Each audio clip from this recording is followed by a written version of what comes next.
guy out. This motherfucker got some problems. I mean, you're not Burt Reynolds, dog. You're not.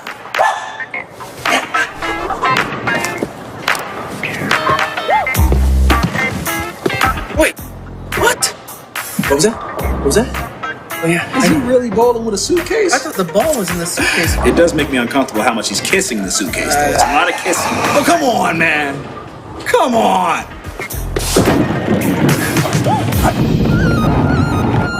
Oh.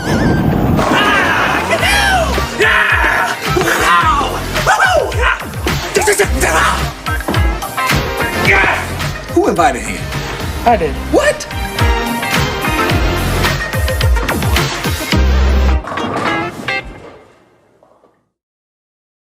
Now you see me, now you don't. I wrestle with my thoughts, trying to keep afloat.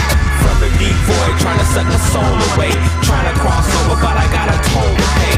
That I can't afford to pay. Running a long time, the race is almost over. I'm at the starting line. The sun is out, but I can't see the shine.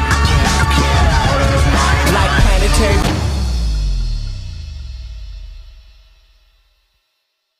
It was like 7 or 8 people around this high top, and everybody takes a puff. You see the first person, there's a girl with us, and she's like, what the is happening? She started asking to the person next to her, like, what was in that thing that we just smoked? So we all started feeling weird because we were expecting like weed effects. And we were getting this weird feeling. From then on, it's starting being a mix of effects, and that would skip from one effect to the other. So on one moment, I would feel like on Molly, and I wanted to dance, and I loved everyone.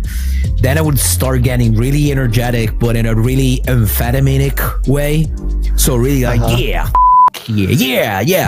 On the way back to the hotel, I remember seeing some other people, and they looked at me and they saw that I wasn't doing that well, so they asked me, and I was like, oh, Frank gave us this joint, I smoked that, and they were like, oh, you smoked the thunderweed. Oh, that was a mistake, man.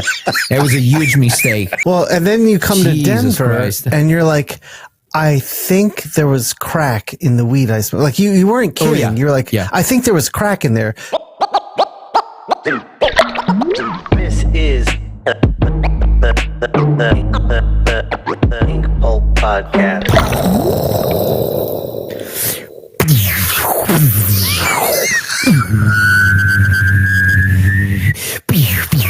So many noises. Do you? Oh, I know this one as well. Let me see if it works. No, The last one worked. The last I'll try one to do worked. it later. Yeah, it's a drop, but Yeah. it should be doing better.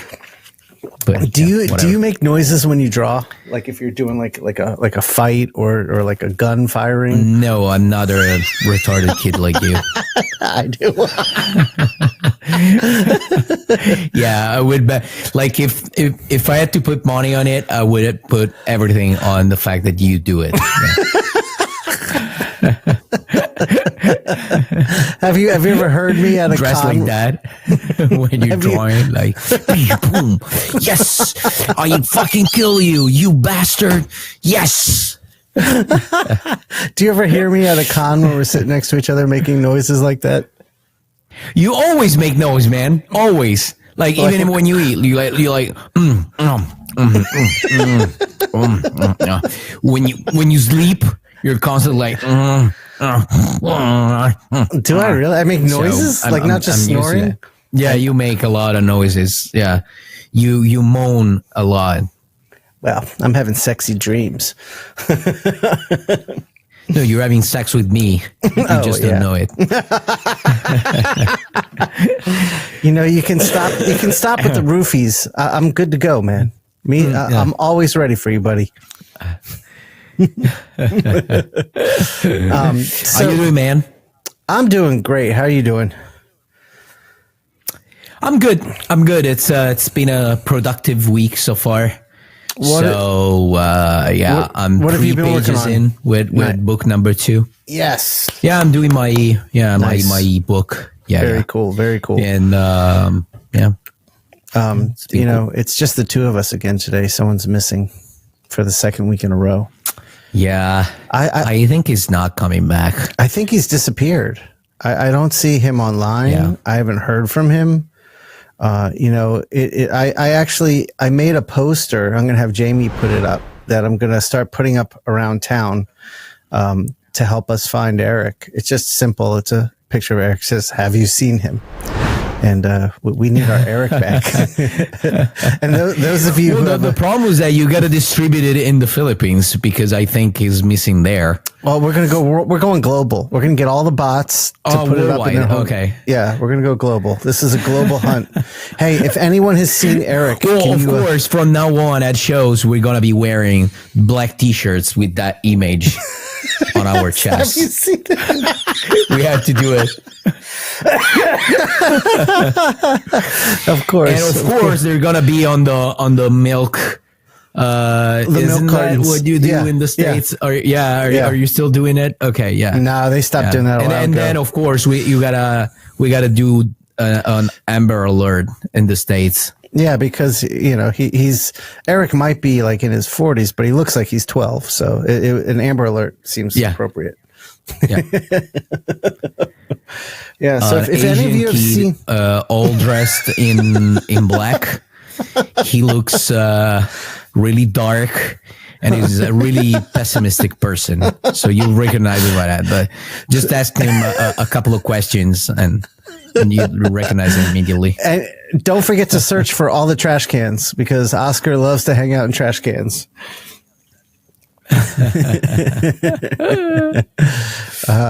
Yeah. So if you have seen Eric, because we don't know where he is, if you've seen him, please put it in the comments. Get in touch with us. We miss our buddy. Got to get him back. Yeah. Not that much, but we kind of miss him. Yeah, it's just we don't miss him. We just need him for the show. That's basically what it boils down to. Yeah. That's the. Yeah, that's you the know, truth people about are kind of picking up on lately Eric's frustration towards me. I don't think he likes me very much anymore.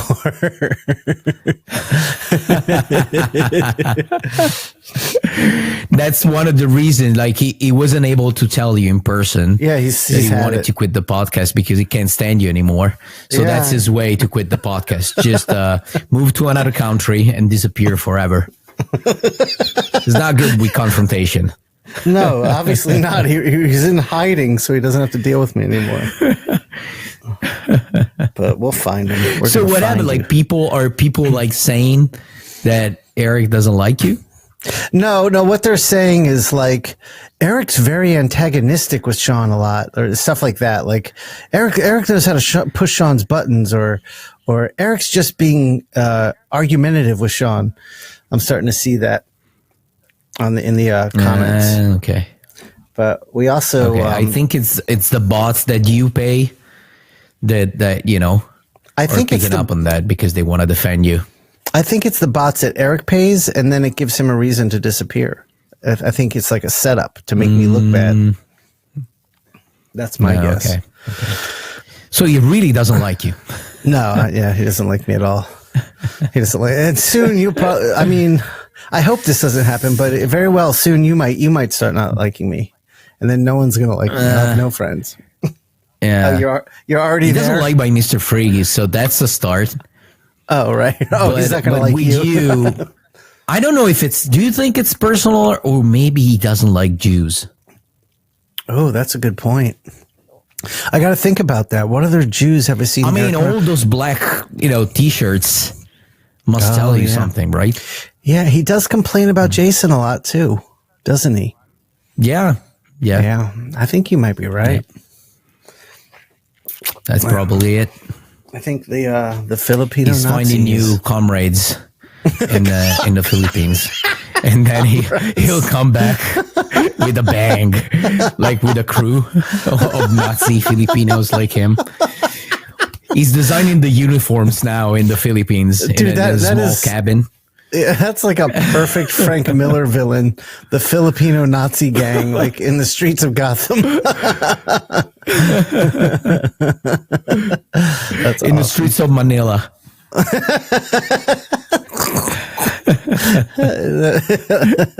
There's the population of Jews in Philippines was 5. Today it's 4. So I think he's working on it.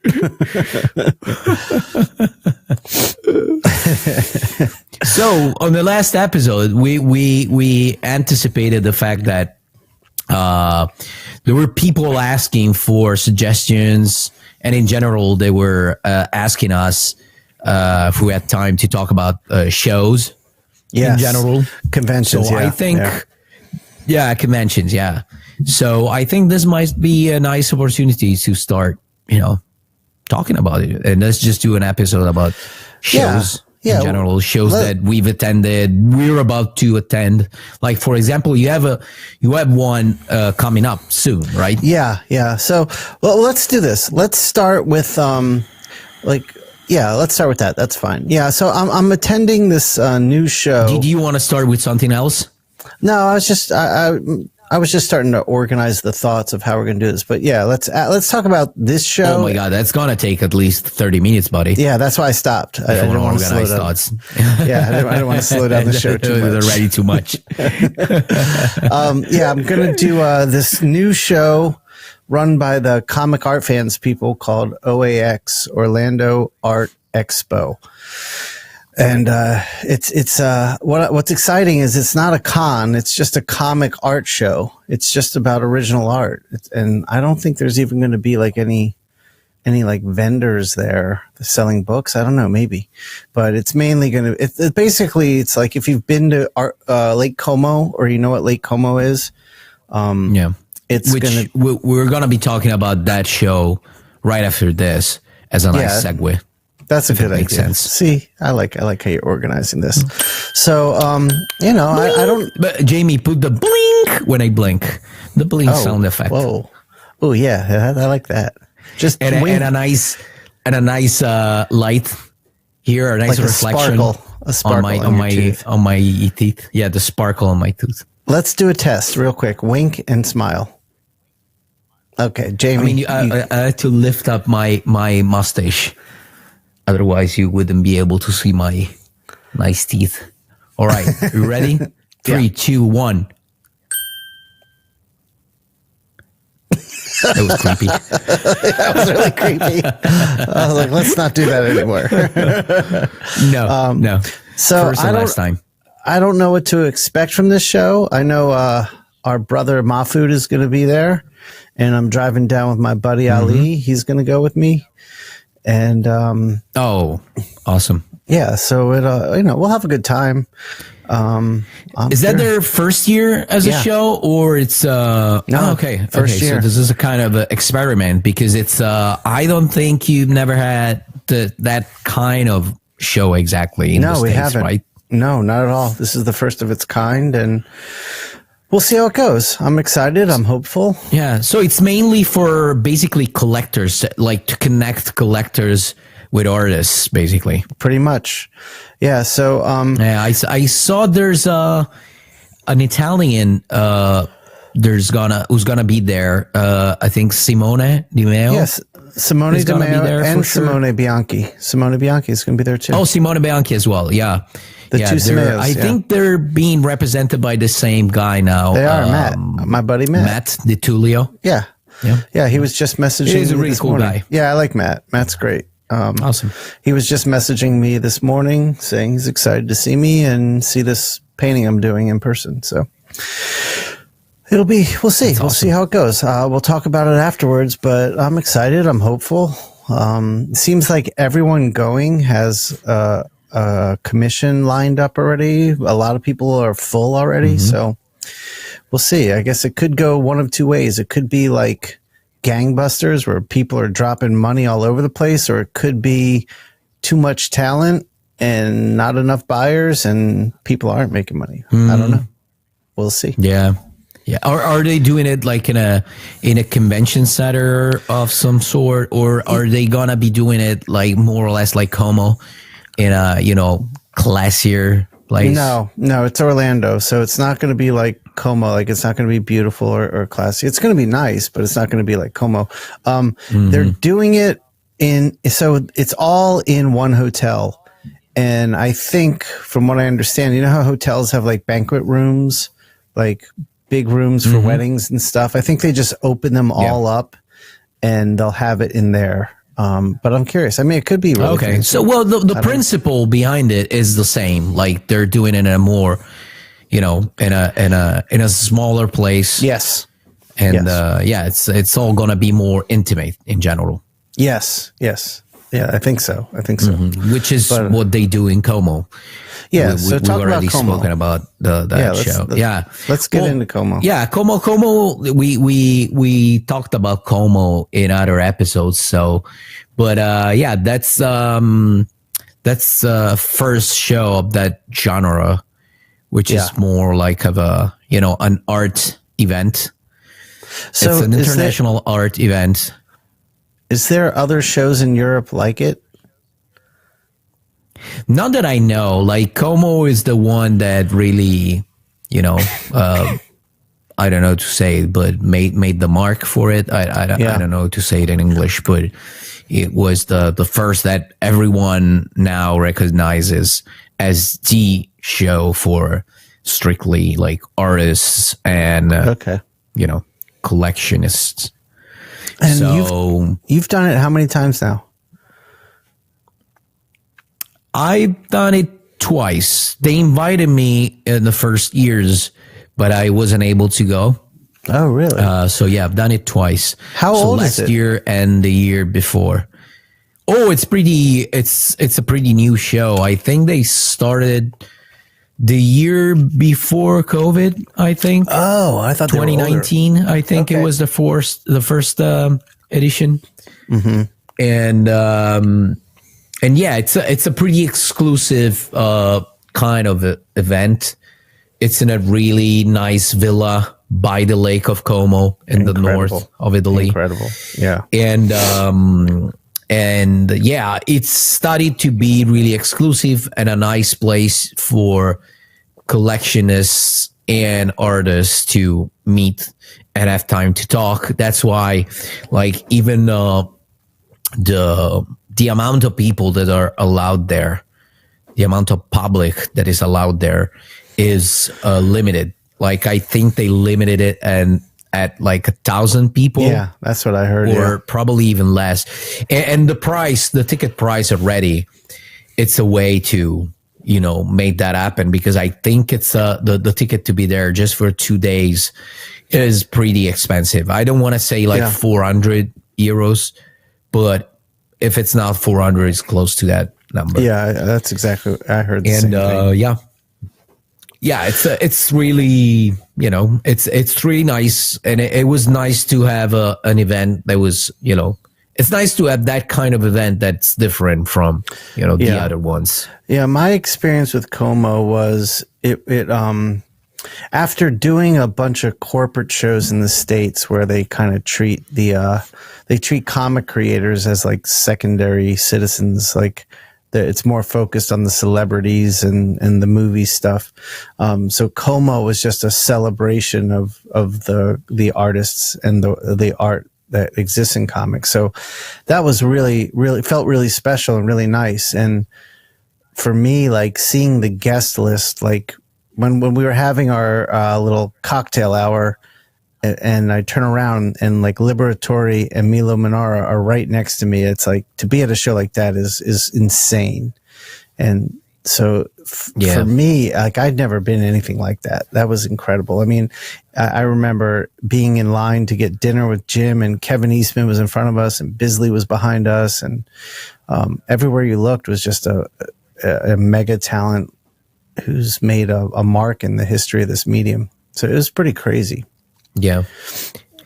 So the name of the show, if people are curious, is Lake Como Comic Art Festival, and it's usually in May. And it's usually like a short weekend, as we call it in Italy. So it's just a Saturday and a Sunday. Yeah. And that's the type of show. But I personally, I recognize, other than that type of show, I recognize other two types, which is the corporate one, the one that you were talking about, which is, I in my head, I call it like the American shows.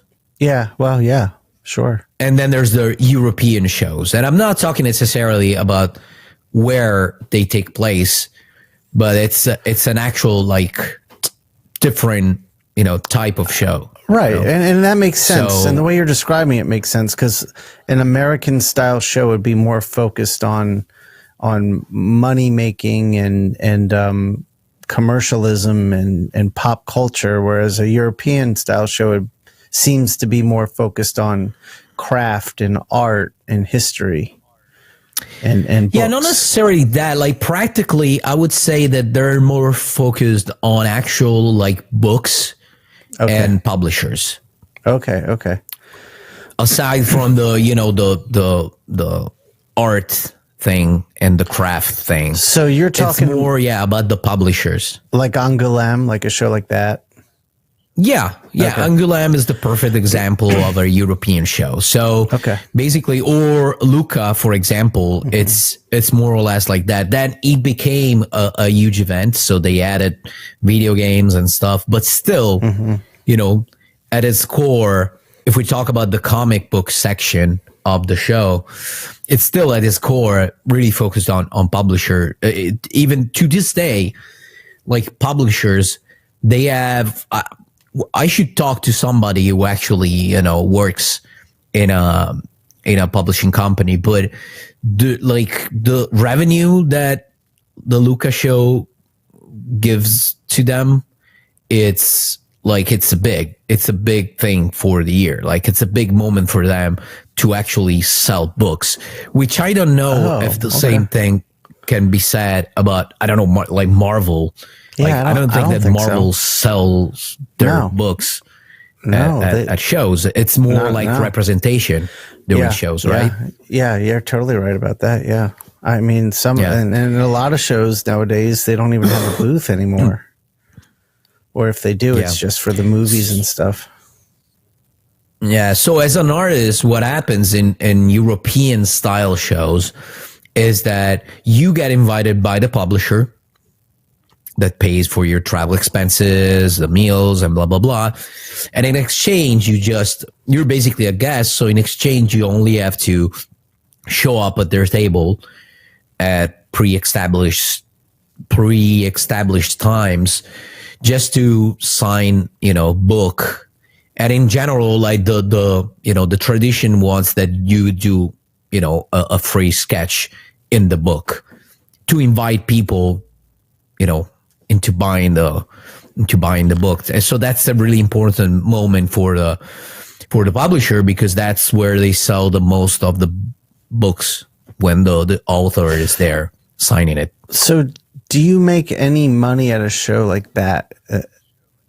Like you personally? No, you're a guest, so everything's paid for. You don't spend money. But again, in exchange, that's what you have to do. But at the same time, it's not a crazy schedule. Like normally, I would say it's like an hour and a half in the morning and an hour and a half in the afternoon. You got to do like some interviews, some photo shoots, and that's it, So it's not a big commitment, and you'll be free for the rest of the day. So you'll be free to visit. So sometimes they invite you to stay a few days extra before the show or after the show, just to visit the city. That can nice take you around and show you. That's the great. City. That's great. So it's more like a kind of vacation, and in exchange, you have to do some sketches, basically.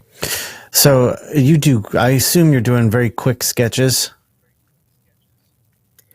It really depends. Like if you go, for example, to Angoulême, like there's some artists that actually like do like a commission quality sketches inside the books. Like they bring watercolors, inks, and everything. They do an actual like piece.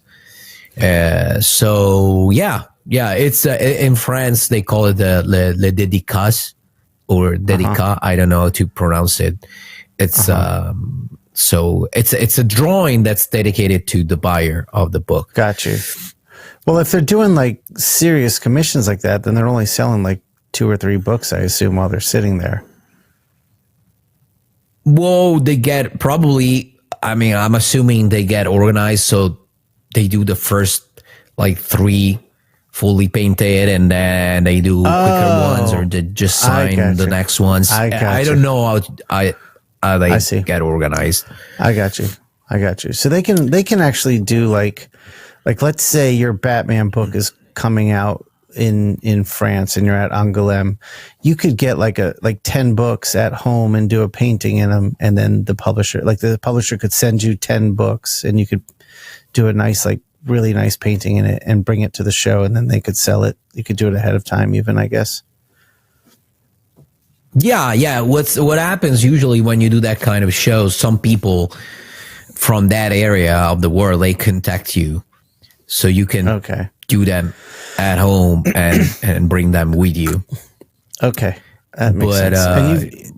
Yeah, sometimes you don't need to have the book. You just do it on a piece of paper and just bring the piece of paper with you. Do you you've done Angoulême before? Yeah, I did Angoulême for a few years when I was younger, as a visitor. So I used to drive there with friends, and so we would do that show. And I did it once as an author with Urban Comics, which is the French publisher who publishes all the DC stuff and some Image books. Okay. And but again, it was just free sketches at specific times of the day, and all the rest was paid for. So they would take us to dinner, amazing places, and blah blah blah. I like that.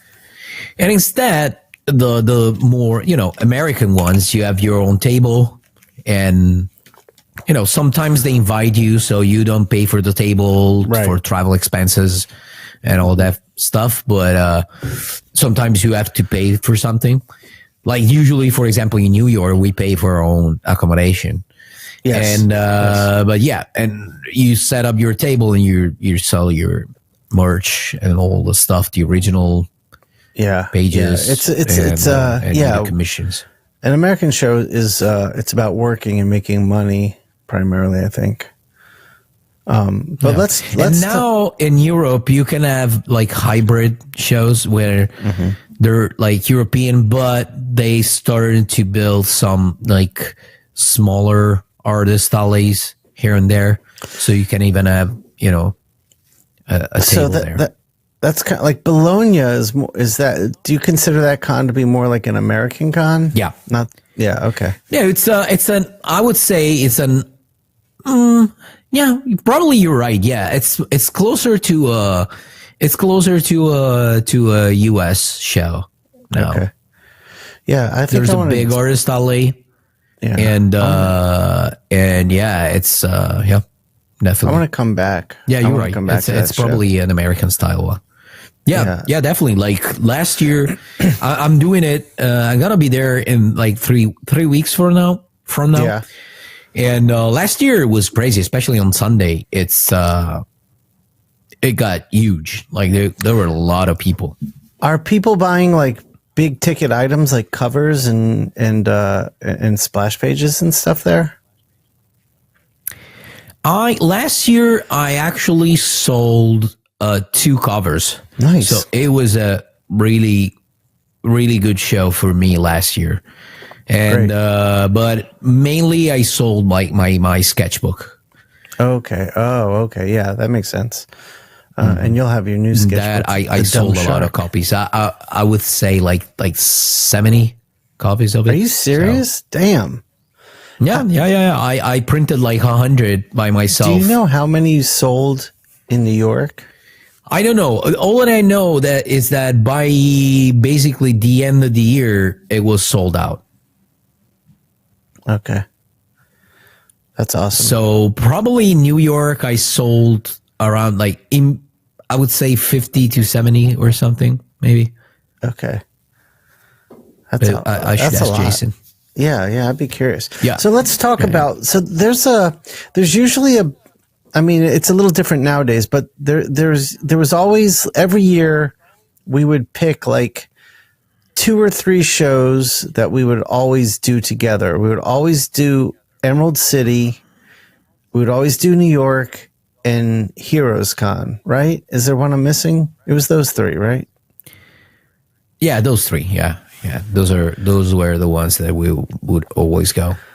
So let's talk about why we chose those 3. What was special about each show and why we went there. So, Emerald City, I think we just liked going to Seattle. Is that right? Yeah. Well, there's been years in which the show went really well. At least talking from a personal standpoint. I don't know about you. But, some of my best shows we did great. Yeah. Yeah, I mean, I remember one year I left the show like a little early to go shower before dinner, and you called me as I was on the escalator leaving the con. You're like, "Hey, some guy's buying 2 Batman covers. Come back." Like, so that was like one of the best shows I ever had. Emerald City, yeah. So. And sometimes, I was thinking about it today. It doesn't take much. Like sometimes, all it takes is one person stopping by and buying 2 Batman covers, and basically, like, the show is already good. Like, it's great. Yeah. From my experience, like, selling originals is still the best way to make money at a show. Because Absolutely, commissions, the work is done. You can make good money, but it's a lot of work. It is. It's a lot of work. Prints, it's already done work, but a print is definitely a cheaper product. So you have to sell a lot of them in order to make a lot of money. Yeah. A sketchbook, you can. There's a nice margin of profit, especially if you do like a small doodle in it and you charge more for it. But still, it's not that much. So definitely, especially if you sell like original cover art. You're that's the best. That's the best. And that's what I think this OAX show. I think a lot of people are hoping that's what type of show it is. People buying like covers and stuff like that. So we'll see. But so what else is Charlotte? Charlotte, we've always liked doing it. I mean, I haven't been doing that show for a while now. I'm planning on doing it next year for 2025. I want to go back. Good. I think that along with the years going by, I kind of saturated Charlotte, like my audience, if we want to call it that way. Sure. So year by year, I started making less money. But if I think that if I go back now, I would you're right about that. And the show is great. The show is great. It's an art-focused show. It's an American show, but it celebrates the art more than anything and more than any other show in the United States that I've been to, I think. I would say that aside from a few exceptions, it's a huge artist alley, basically. Yeah, exactly. And it's a good point you make, because I was getting to the point where Charlotte wasn't making me much money, so I took a couple years off, and then I went back, and I had the best convention I've ever had in terms of sales. And so last year I skipped, so I'm going to go this year, and hopefully it'll do well again. But it's an easy show for me. And for you, it's close to home. Exactly. Yeah, it's a 3-hour drive. It's not far. And I like, it's nice now. I have my buddy Ali. We'll drive up together, so that'll be good. And because usually, I mean, every now and then I'd find another Atlanta creator and drive up with them, but mostly I would go up alone. And then when my kids were old enough, I would just bring them with me. And then that was North Carolina. I'm confusing shows. There was one year where you came to Atlanta and we drove to the show, me, you. Yeah, that was North Carolina. Kids. Yeah, that was fun. Yeah, they were both there. And then there's New York. So yeah, and also Charlotte. There's they have this. We already talked about it, so I'm gonna make it as quick as possible. But there's this nice thing on Saturday. Basically, every artist invited, they offer like a piece, and they auction it on Saturday. There's a big auction, big and then auction. there's a silent auction or a second auction the day after. Yeah. And basically that became a thing. It became a huge thing. It became a huge thing. Some pieces got sold for a lot of money, and people starting getting competitive on with their pieces. So they were trying to top each other with the quality. Yeah. So they would paint, some artists would paint. They would paint live at the show, so you could see the actual painting coming to life. I remember there was one year. That was really nice. It was like Adam Hughes and Phil Noto and Mark Brooks and Stelfreeze. Like they were all, their stuff was going for they were doing these paintings and donating them for free to the auction, and the paintings were selling for incredible money. And I remember one year, I think it was an Adam Hughes painting, and there was some Chinese businessman there with a cell phone. And this is before cell phones were really popular. So it was kind of big. And he was on the phone with, I guess his boss or the person he buys for. And he was taking bids through the phone. And it was just like, it was so strange. Like this used to be this little North Carolina show. And now you've got international businessmen coming in just to bid on these paintings. It was pretty crazy. So New York. Well, New York, we spoke about it recently. It's still, I think, one of the places to be, at least in my opinion.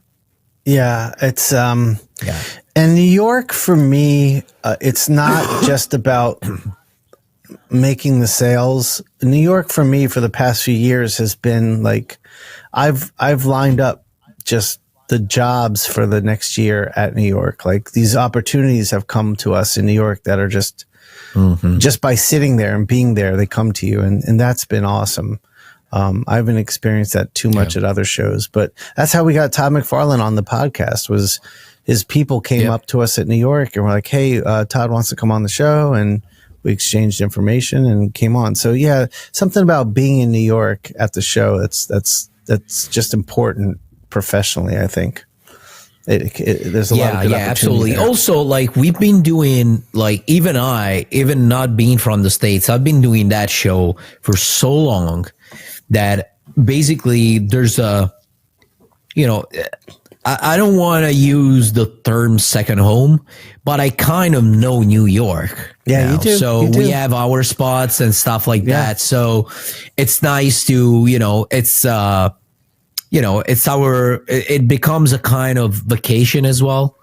Yeah. That's why we usually take 1 or 2 extra days either before or after the show to spend in the city. Yeah, that's the one thing I was going to say is how we do shows. I've come to really enjoy it because we do go, like we work and hustle hard all day, but we go out for the most extravagant, amazing meals at night. We have drinks and we blow off some steam and we get to have some time together with the crew. And, New York is great for that because the food in New York is unbeatable, and we do have our staples. And I always try to like get us to hit our staples and then throw a few new places in the mix every year. And the same thing with Seattle. I think that's what we loved about Seattle. And Seattle was mainly the breakfast. I think that was the big draw, going to that breakfast every year, every day. Yeah, in the market there. Yeah, absolutely. In Pike's Market, and so I always like starting the day there. I always look forward to those breakfasts. So so what else? We spoke about that. Well, of course, we kind of mentioned that there's Angoulême, which is one of the biggest shows in the world, which is in France. And again, that's I've never done the that symbol of the European shows, basically. Right. And but yeah, unless you're invited by a publisher and you wanna, you have to do signings there, you just have to be there as a visitor. But it's worth it. It's again, it's one of the biggest shows. One of these days, I want to ever. do Angoulême and I want to do Lucca because I haven't done either of those shows, and I'd like to see those shows. I want to ask you about Thought Bubble. You've done that before, right? Oh yeah. Thought Bubble is in Leeds in the UK, and it's I think what did I talk about it?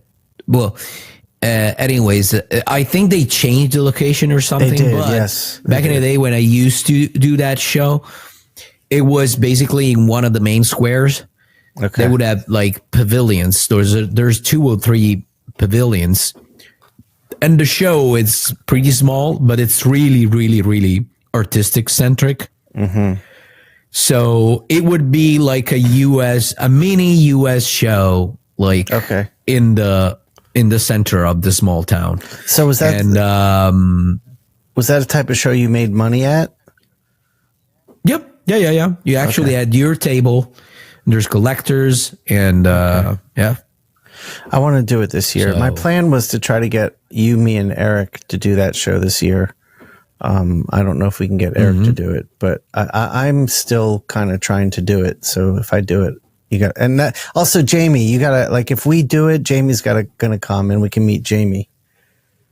Oh yeah, definitely. That'd be awesome. So that'd be awesome. Yeah, absolutely. So another show that I really liked that I really want you to go there. Where? It's the Tokyo one, Tokyo Comic Con. I was just gonna ask. It's usually about that. like in December. Yeah, and that's fucking amazing. It's a really American show, and but I want to do that. It's not a huge show, but people are crazy like for comic books, and because I mean they have manga there, so that's the main thing. Yeah, in they Japan, they love the superhero American superhero stuff. Yeah. There's of course it's gonna be a niche group, right? Since you're in Japan, but those people are really like passionate about their comics, and everybody who stops by at the table, they know that you come from another place in the world, so they want a piece of you basically. So everybody's gonna buy something. They're That's super awesome. respectful, and the reactions that you have from them just for a sketch, they're gonna be like they're super excited. Yeah, I remember anything you do. It's incredible. It's incredible. Jim. I remember Jim was texting me from the con last year. He's like, Mateo is just knocking out drawing after drawing after drawing. These people are going apeshit for it. I never stopped I want to do drawing. Tokyo. What I did in that case, because we were there with Peach Momoko and Yo, her husband, and Yo helped a lot. And and he told me before the show, maybe you should create a product for like a slightly cheaper product, because so I do like full figures and busts. Right. And he told me you should add like just a head sketch, and you'll see that a lot of people will want to, buy those. And he was right. Like I did, like, I don't know how many pieces I did for that show. What size were you doing them? It was basically, I do like full figures on an 11x17, busts on an 11x14. And those were on basically half of a 11x14. Okay. And how much were you selling the head sketches for? To be honest with you, I don't recall. Okay. I would say like 120 or 150, but I'm not sure. Oh, okay. Okay. So the story is the Singapore people came up to Jim at New York last year and invited him back. And Jason Shawn Alexander was next to Jim, and Jim said, well, what if you bought like my buddies, like Jason, Shawn, and then he pointed back because we were behind Jim and Shawn and Mateo, and they're like, that's awesome. So the as of now, like I'm hoping this happens, that we may have an invite to Singapore. And if we do, because the way awesome. Jim, yeah, so if we do it, the thing is, it's very close to Tokyo Comic-Con in time. So if we do it, we could go to Singapore and then, do a few days in Singapore, then go to Japan and, spend some time in Japan. We could visit Peach and Yo and do whatever, and then do Tokyo. So I think that would be an amazing trip. That'd be great. We could make that happen. If that happens, yeah, that would be awesome. Yeah. Let me ask you. Yeah, my girlfriend would kill me, but yeah, that'd be great. Yeah. You'll be all right. You'll just, you'll be in the doghouse for a little while. You'll be okay. No, I just won't come back home. Exactly what Eric perfect. did. I'll stay with you. Yeah. We'll find Eric there.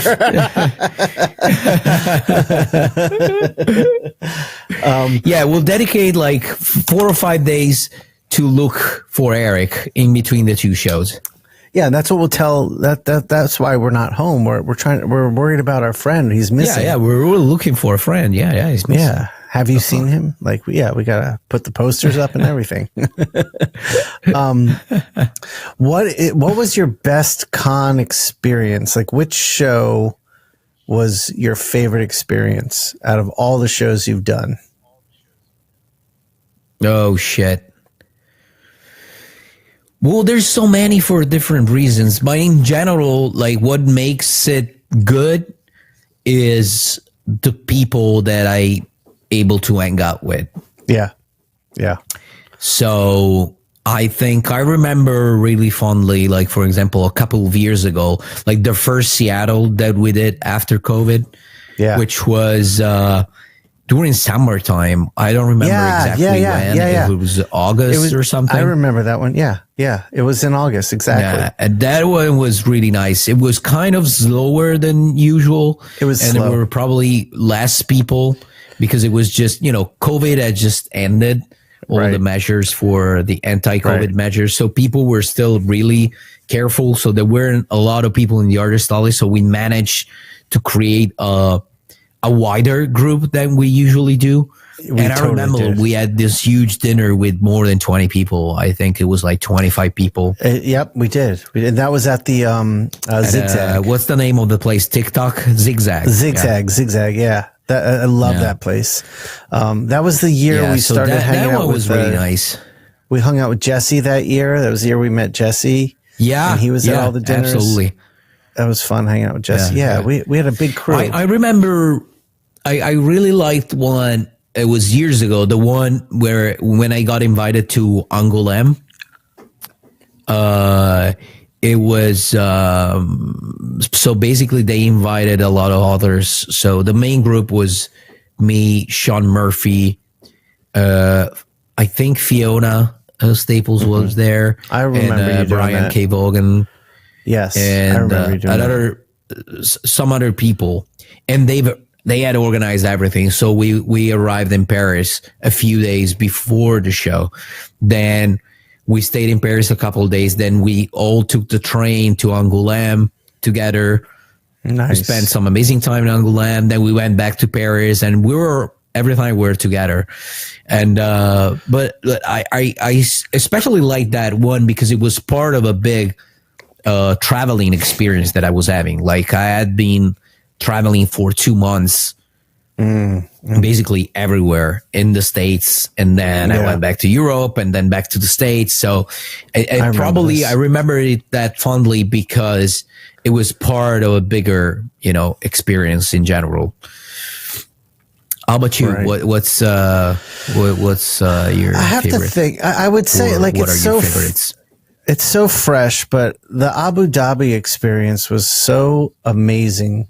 Like that was such like not just the con, but the time we had together, the experiences we shared. That was a special show for me, and it also for me. I like creatively, that too. Sorry to interrupt, but I like go that ahead. too.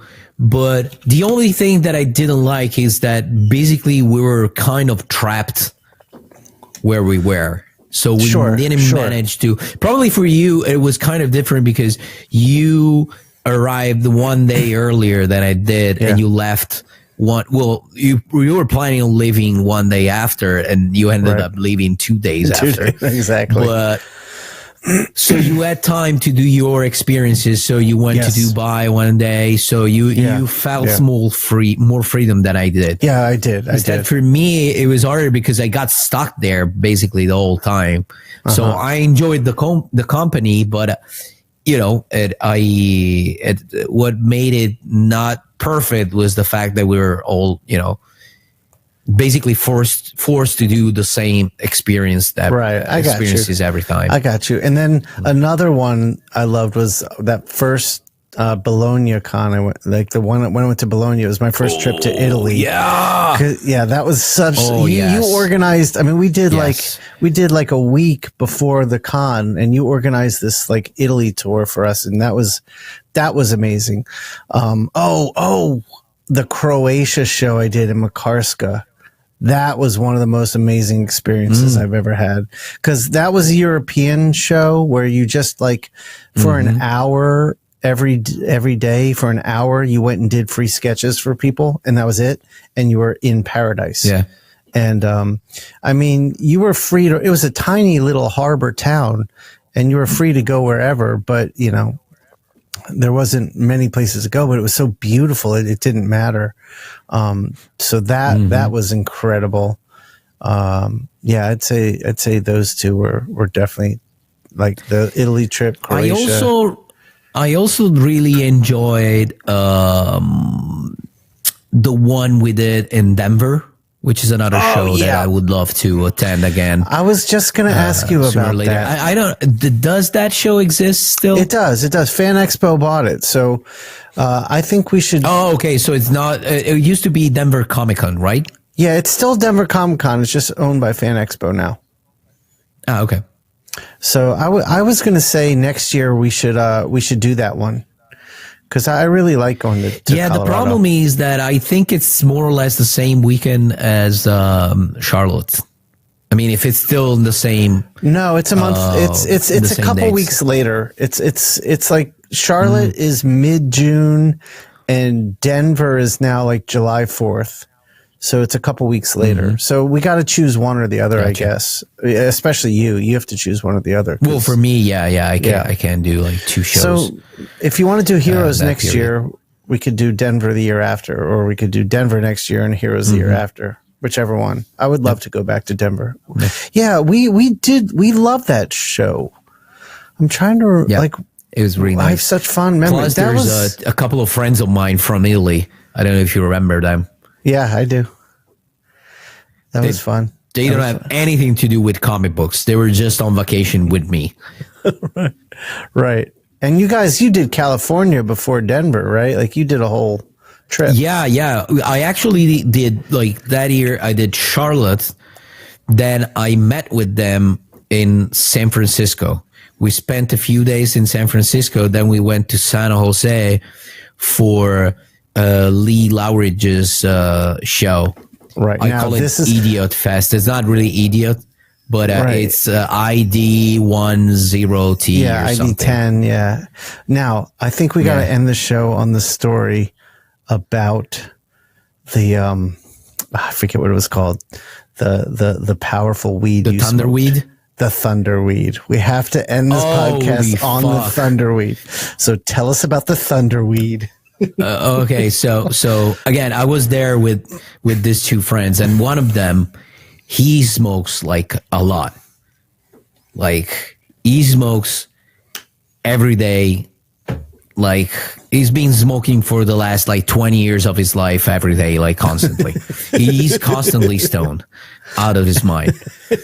So finally, we got, at first we were in San Francisco. We didn't know anyone there. So I didn't know. I don't usually smoke. So I didn't even know how to ask to people, where to ask. And that's an important part of the story. Mateo doesn't smoke hardly ever. So that just going into this, that's important to know. Go ahead. I mean, I've been smoking like a lot. Yeah. I mean, I smoked a lot of times in my life. I would say like in between 50 and 100 times, but it's not my thing. Usually when I do is because I'm with friends that are doing it. And usually if I do, I take one puff just, I was just going to say, if Mateo just smokes, to be in the group, but I don't care. Yeah. If Mateo smokes, it'll be like one puff. Yeah. It's not my thing, I mean, I've had great times, sometimes, but, Right. a lot of other times it's been really bad. So it's not, I'm more with the uppers in general if we talk about drugs.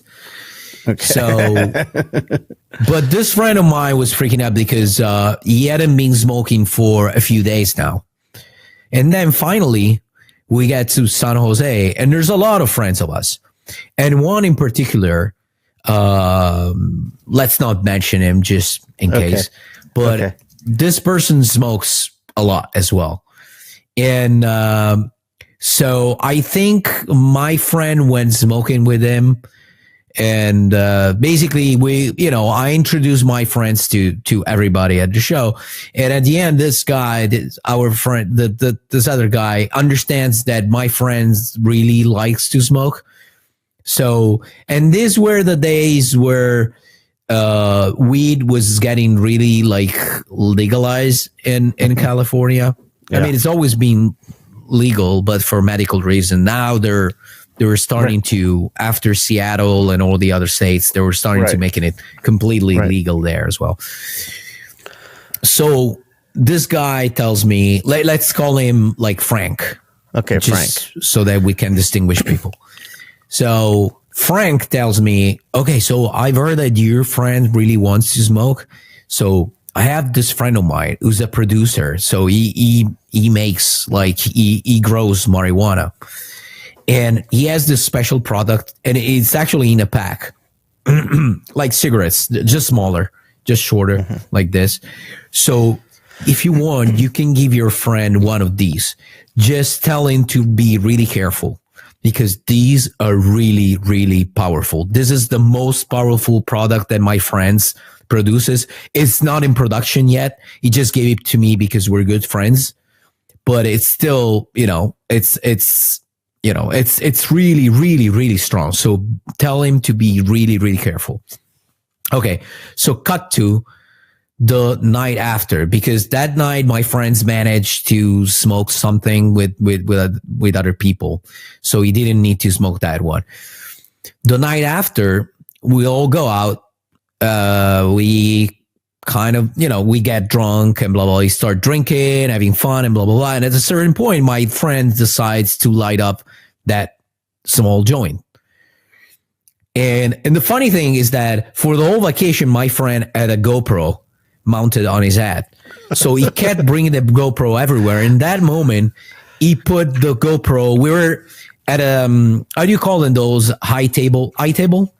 Where you stand, you don't sit high top. Okay. Yeah. So he put the GoPro right in the middle, and he had a great angle. So you could see all the people around this high top. And we start taking a puff each, basically. And then after a few minutes, you can see some people starting feeling weird, myself included. And it was a really, really, really weird feeling.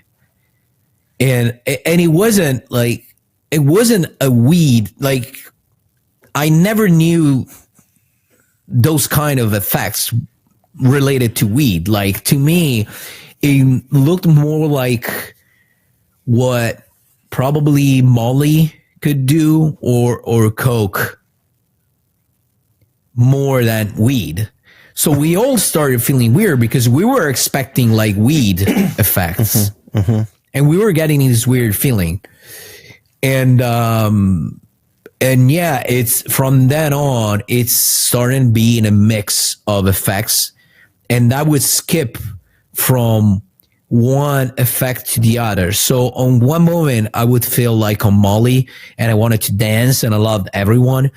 Then I would start getting really energetic, but in a really amphetaminic way. So really yeah, fuck yeah. And then all of a sudden, I would start tripping like hell. like really strong weed, and then back to the Molly effect, and then back to the cocaine slash amphetamine effect, and everybody was fucked up. And then after I don't know how much time, I started feeling sick, and I started puking and puking and puking and puking again. So much that on the ride back, on a Uber back, I had to, tell the driver, please stop. We're on a highway or something. I asked him, please stop. I got to puke. So I puked outside, of the car. Luckily, I didn't, puke inside. But I puked like probably 10 times.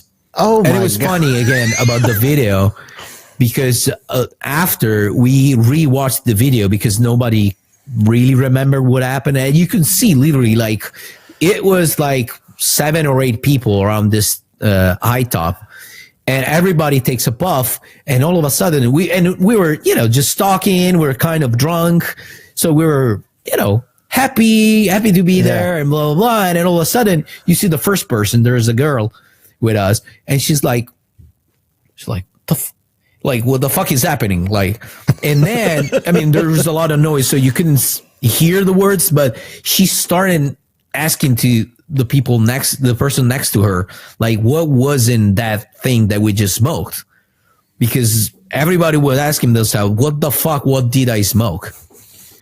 And yeah, again, we all got really fucked up.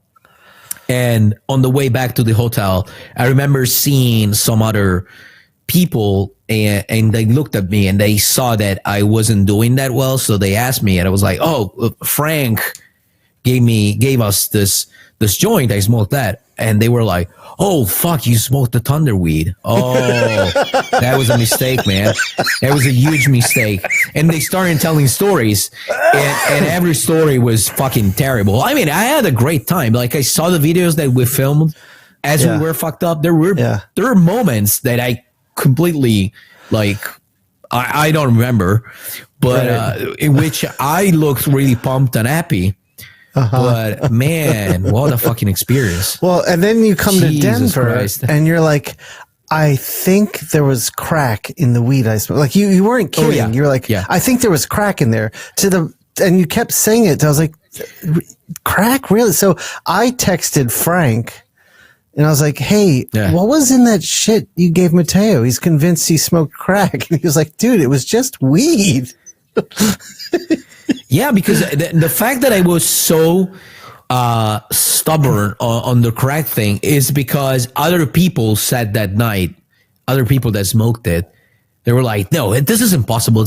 It can't be just weed. This is crack. Yeah. This is crack cocaine. I can tell you, this is crack cocaine. So a lot of other people were convinced about that. So I convinced myself that, yeah, that's crack, because it's impossible. Never had anything like that. So yeah. You fucking Americans, you can't just do something like all the other people. You have to go extreme in everything. Gotta be extra. Yeah.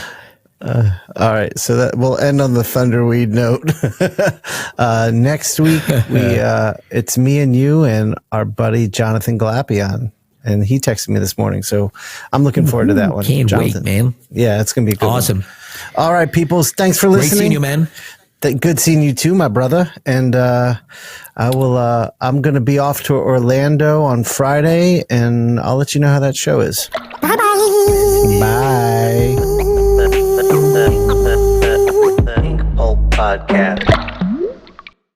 Hey guys, my new sketchbook, Dumb Shark, is finally out. That's great, Fratello. Congrats. Eric, what do you think? Wow, Mateo. This book has really changed how I think about art. The style, the details, the inking techniques, not to mention the colors. Everything on this book is off the chart. You are so far ahead of any other artist, especially me. I know I always say I don't like your Mr. Freeze book, but that's actually a lie. I was just jealous of your incredible talent because I love everything you do, and sadly, I know deep in my heart that I'll never be at your extraordinary level. You truly are the best artist on planet Earth. This book is a game changer, man. I think everyone out there should go and order Mateo's new art book, Dumb Shark, before it sells out. Gee willikers, Eric, that was an incredible endorsement. You really made me want to buy it. How can I get my hands on it? You can find it on www.essentialsequential.com, or if you're in Europe, you can order it on www.pulps.fr. Wow, Eric. I didn't know you were such a big fan of mine. Thank you. I really don't need to add anything else. You said it all.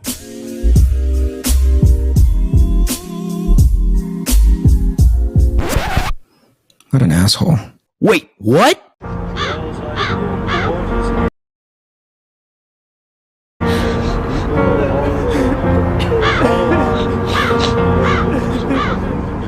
Why doesn't she just respawn?